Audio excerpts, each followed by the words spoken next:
Hello दोस्तों, मैं कुलदीप सिंह और आप देख रहे हैं my technical support tips and tricks. दोस्तों, आज के वीडियो में हम बात करने वाले हैं कि आप एचएनआई कैटेगरी के थ्रू आईपीओ में किस तरीके से अप्लाई कर सकते हैं। दोस्तों, एचएनआई कैटेगरी क्या है? एचएनआई कैटेगरी है high net worth individuals investors. Okay, ये इसको हम एनआईआई भी बोलते हैं, नॉन इंस्टीट्यूशनल इन्वेस्टर। जैसे कि दो तरह की कैटेगरी इसमें होती है, एक क्यूआईबी होता है, एक एनआईआई होता है, जिसको हम एचएनआई भी बोलते हैं। क्यूआईबी क्या होता है? Qualified institutional investors. और एचएनआई क्या होता है? High net worth individuals. जैसे कि आप रिटेल कैटेगरी में अप्लाई करते हैं आईपीओ में, तो वो स्मॉल अमाउंट होती है जिसमें आप एक लोट भी ले सकते हैं, दो लोट भी ले सकते हैं, कोई इश्यू नहीं होता है। तो वो आपका रिटेल में हो गया। अब रिटेल के अंदर ही दूसरा होता है एचएनआई। ठीक है, एचएनआई में क्या होता है? मिनिमम अमाउंट जो होती है वो आपकी 2 लाख रुपए आपका इन्वेस्टमेंट होना चाहिए। तो 2 लाख रुपए अगर इन्वेस्टमेंट है तो उसके बाद उसमें जितने भी लोट आते हैं, ठीक है, वो लोट आपको मिनिमम लेने पड़ेंगे। तो ये आपका एचएनआई कैटेगरी में हो जाता है। एचएनआई कैटेगरी में भी आप अगर 2 से लेकर 10 लाख तक का एक लो कैटेगरी होता है एचएनआई, और एक बिग बिग कैटेगरी होता है जिसको 10 लाख से ऊपर का अगर जिसका इन्वेस्टमेंट है तो वो बिग कैटेगरी के अंदर चला जाता है। और एचएनआई के अंदर करने के लिए क्या प्रोसेस होती है वो आज की वीडियो में हम देखने वाले हैं। पूरा स्टेप टू स्टेप हम देखने वाले हैं। वीडियो के एंड तक आप जरूर बने रहिए, क्योंकि कोई भी आप अगर इसमें मिस नहीं करना है। अगर आपने कुछ भी मिस किया तो आपको दिक्कत आ सकती है, क्योंकि मैं आपको बहुत सारी इसके अंदर जो जानकारी है वो आपको देने वाला हूँ, जिसमें आपको डीपीआईडी क्या होता है, कहाँ से निकालना होता है, आपका ब्रोकर जो होता है उसमें डीपीआईडी आपको इसमें डालनी पड़ती है। और दूसरी बात है, ये दोस्तों बैंक के थ्रू ही हो सकता है। ये आपके ब्रोकर का जो एप्लीकेशन या फिर उसका वेबसाइट है उसके थ्रू आप एचएनआई कैटेगरी में अप्लाई नहीं कर सकते हैं। दूसरी बात है, आपका 2 लाख का अमाउंट, 2 लाख एग्जैक्ट नहीं होता है। 2 लाख से ऊपर जो भी आपका जितने लोट होते हैं अमाउंट के कैलकुलेट करने के बाद, उतनी अमाउंट आपकी ब्लॉक हो जाएगी आपके अकाउंट में से। ठीक है, तो इसमें सबसे अच्छी बात ये होती है कि डिडक्ट नहीं होते हैं। जैसे कि रिटेल कैटेगरी में आपके ये डिडक्ट ही हो जाते हैं आपके अकाउंट से, और वापस से रिफंड आता है। अगर आपको अलॉट हो गया है तो शेयर्स मिल जाते हैं, और अलॉट नहीं हुआ है तो वो अमाउंट आपको 2 से 3 दिन के अंदर रिफंड होती है। मगर एचएनआई कैटेगरी के अंदर आपका अमाउंट डिडक्ट नहीं होता है, बस आपके अकाउंट से वो वैल्यू है वो होल्ड हो जाती है। आज हम देखेंगे एचडीएफसी बैंक के थ्रू। अगर आपको दूसरी बैंक से है तो आप उससे भी कर सकते हैं, आपको कोई भी दिक्कत नहीं आएगी। प्रोसेस ऑलरेडी सेम ही होती है। ठीक है, मगर जो आपकी ब्रोकर की क्या क्या डिटेल डालनी होती है वो मैं आपको इस वीडियो में बताने वाला हूँ। तो आप वीडियो एंड तक जरूर देखिए। अगर आपको कोई भी दिक्कत आए तो आप मुझे कमेंट बॉक्स में लिख सकते हैं। अगर आपको दोस्तों वीडियो पसंद आए तो लाइक कीजिए, और चैनल पर अभी तक आप नए हैं तो सब्सक्राइब कीजिए और दोस्तों के साथ शेयर कीजिए। तो चलिए दोस्तों, वीडियो कर लेते हैं यहाँ स्टार्ट। आप टाइप करेंगे तो यहाँ पे सबसे पहले जो भी रिजल्ट आया आपका नेट बैंकिंग, कुल मिला के आपकी नेट बैंकिंग का प्रोसेस है वो आपको कर लेना है। ठीक है, और कुछ नहीं है। नेक्स्ट हम चलेंगे, जैसे ही आप नेट बैंकिंग आपका कंप्लीट हो जाता है, ठीक है, तो उसके बाद में ये आपका पेज ओपन यहाँ पे हो जाएगा। ठीक है, उसके बाद में आपको क्या करना है, उसके ट्रांजेक्ट में आपको जाना है। ओके, ट्रांजेक्ट पे जब आप क्लिक करेंगे तो आपके सामने एक लिस्ट ओपन हो जाएगी। कैसी लिस्ट ओपन हो जाएगी? देखिए यहाँ पे ये वाली लिस्ट आपके सामने ओपन हो जाएगी। ठीक है, तो आपको क्या, ये आप नीचे की तरफ आपको स्क्रॉल कर लेना है। जब आप स्क्रॉल करेंगे तो यहाँ पे देखिए आपको आईपीओ राइट इश्यू, ये आपको यहाँ पे मिल जाएगा। ओके, तो आप इस पे क्लिक कर लेंगे। उसके बाद आपको क्या करना है, यहाँ पे जैसे ही क्लिक करेंगे तो ये पॉपअप आपके सामने ओपन हो जाएगी। ठीक है, देखिए ये पॉपअप आपके सामने आईपीओ की हो जाएगी, जिसमें आप देख रहे होंगे यहाँ से ये आईपीओ और राइट इश्यू लिखा हुआ मिलेगा, जिसमें आपको यहाँ पे आपका अकाउंट नंबर आ जाएगा। ठीक है, ये आपका यहाँ पे नेम हो जाएगा, पेन हो जाएगा, ये सब पहले से ऑलरेडी डले हुए इसके अंदर आएँगे, और आपको क्या कर लेना है, इस पे टिक करना है। ठीक है, यहाँ पे आपको टिक कर लेना है और उसके बाद में आपको कंटिन्यू पे क्लिक कर देना है।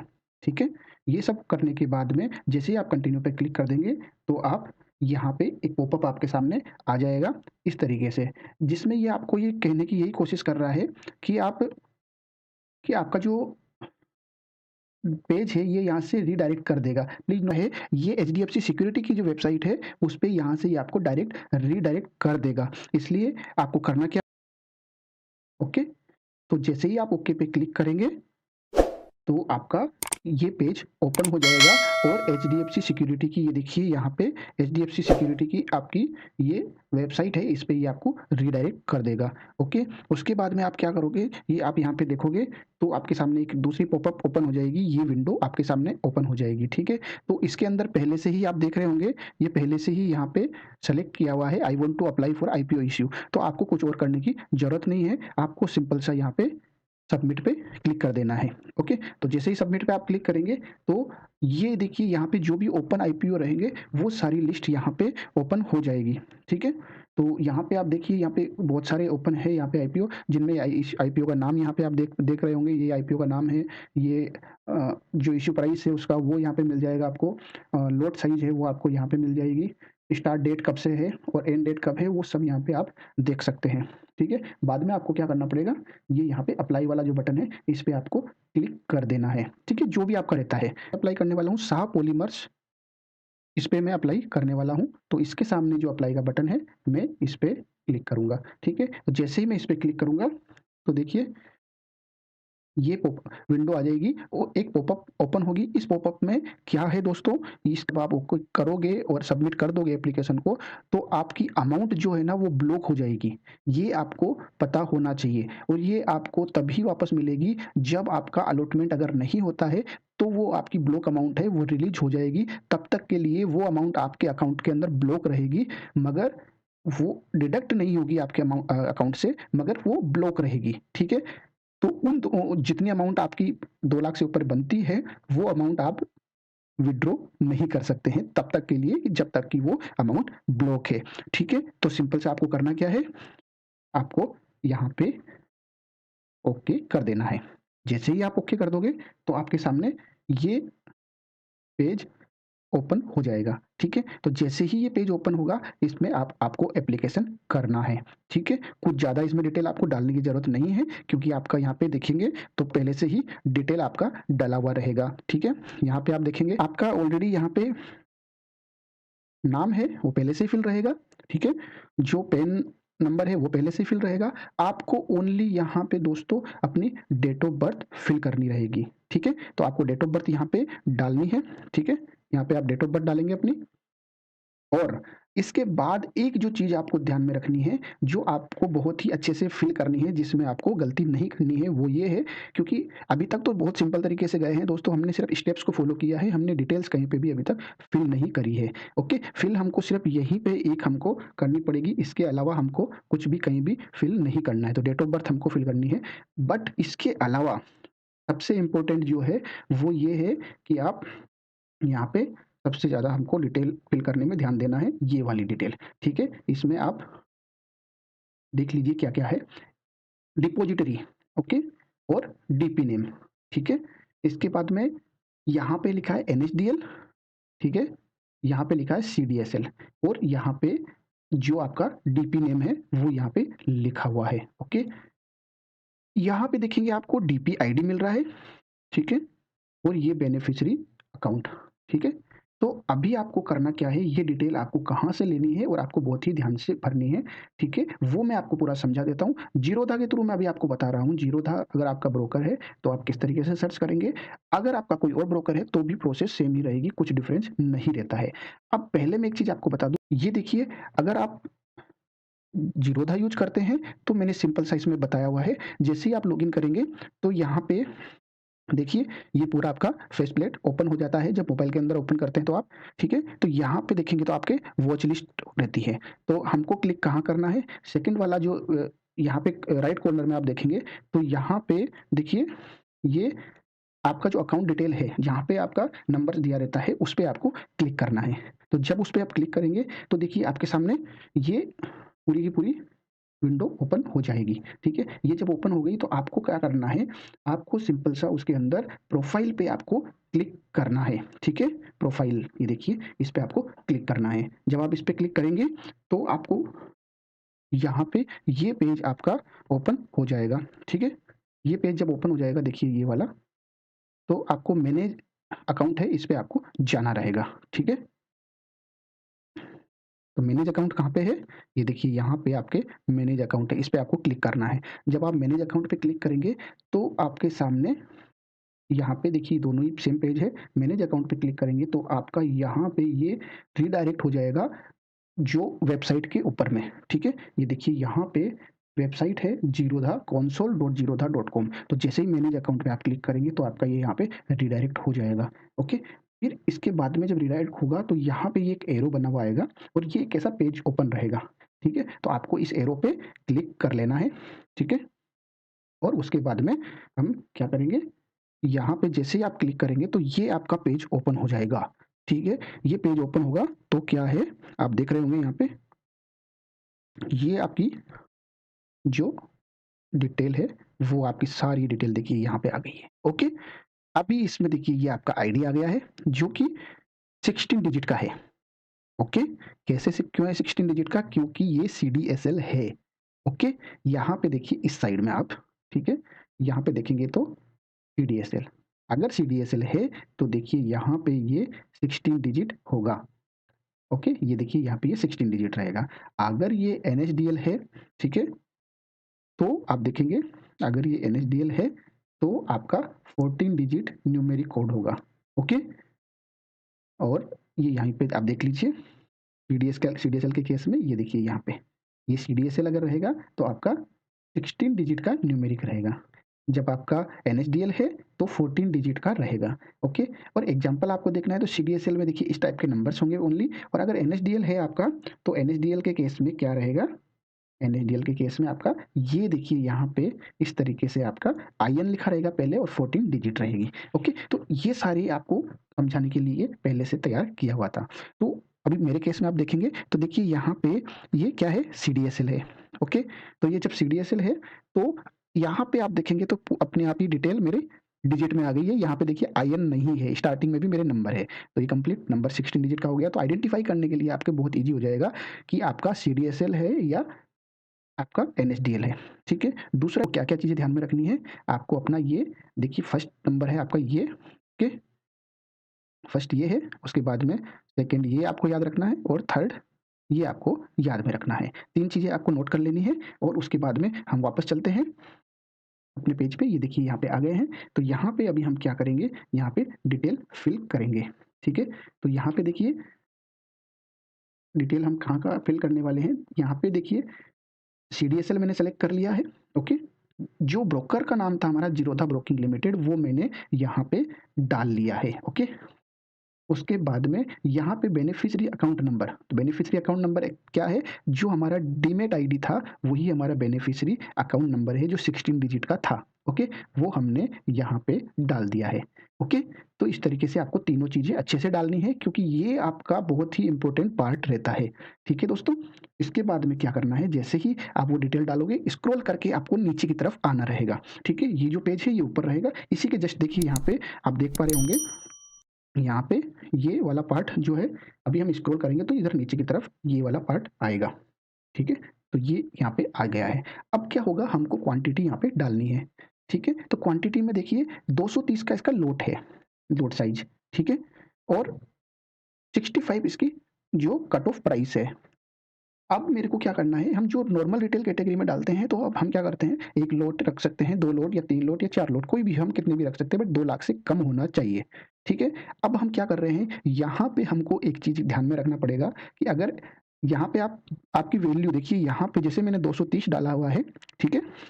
देखिए मैं आपको बताता हूँ, जैसे ही मैंने यहाँ पे 230 डाला है, ठीक है?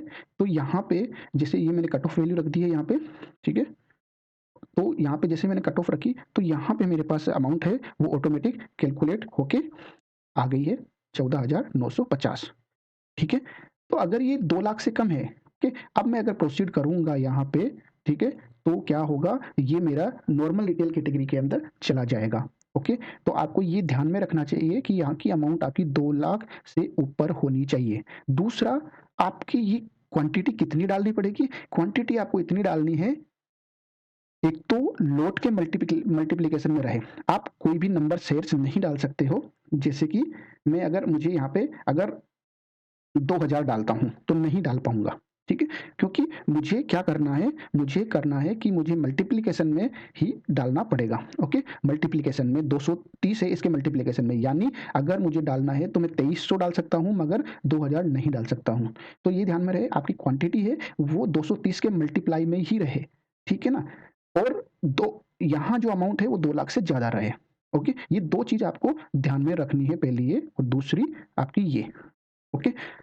तो अभी कैसे करेंगे ये देखिए नेक्स्ट हम जाते हैं। तो मैंने यहाँ पे क्या किया, अभी नेक्स्ट जो है मेरी यहाँ पे मैंने रखा 3220। जब 3220 मैंने क्वांटिटी रखी मेरी, तो मेरे यहाँ पे एप्लीकेशन अमाउंट आप देख सकते हैं, ठीक है? ये आ गया है 2,09,300, ओके? अगर मैं एक भी लोट इसमें से कम कर दूँगा, तो ये वैल्यू मेरी जो है यहाँ पे 2 लाख से नीचे चली जाएगी। मेरी 1,99,000 कुछ समथिंग हो रही थी। तो अगर ये इतना रहेगा तो ये मेरा एचएनआई में नहीं जाएगा, ओके? तो ये आपको बहुत अच्छे से ध्यान में रखना है। ये यहीं पे आपका एचएनआई का कैटेगरी और नॉर्मल का कैटेगरी डिफरेंट जो अलग-अलग है, वो होता है यहीं से। आप जो क्वांटिटी यहाँ पे डालोगे उसी से, कोई अलग से आपको सेलेक्ट करने का ऑप्शन नहीं आता है कि मेरे को एचएनआई में डालना है या फिर मेरे को नॉर्मल कैटेगरी के अंदर डालना है। तो ये आप बड़े ही ध्यान से आपको भरना है। ये टिप्स आपके लिए बहुत ही इम्पोर्टेंट है। इसीलिए मैं बोल रहा था वीडियो आपको लास्ट तक देखना है क्योंकि लास्ट का जो पार्ट है वो बहुत ही समझने वाला है। ओके? तो ये दोनों पार्ट आपको अच्छे से समझ लेना है। ये आपको बिल्कुल ये तो अगर आप गलत भी करेंगे तो कोई प्रॉब्लम नहीं है क्योंकि अगर इसको आप गलत डाल देंगे, अगर इसको मल्टीप्लिकेशन में नहीं डालेंगे लौट के, तो ये अपने आप ही एरर दिखा देगा और आपको बोलेगा कि आपको मल्टीप्लिकेशन में ही डालना है।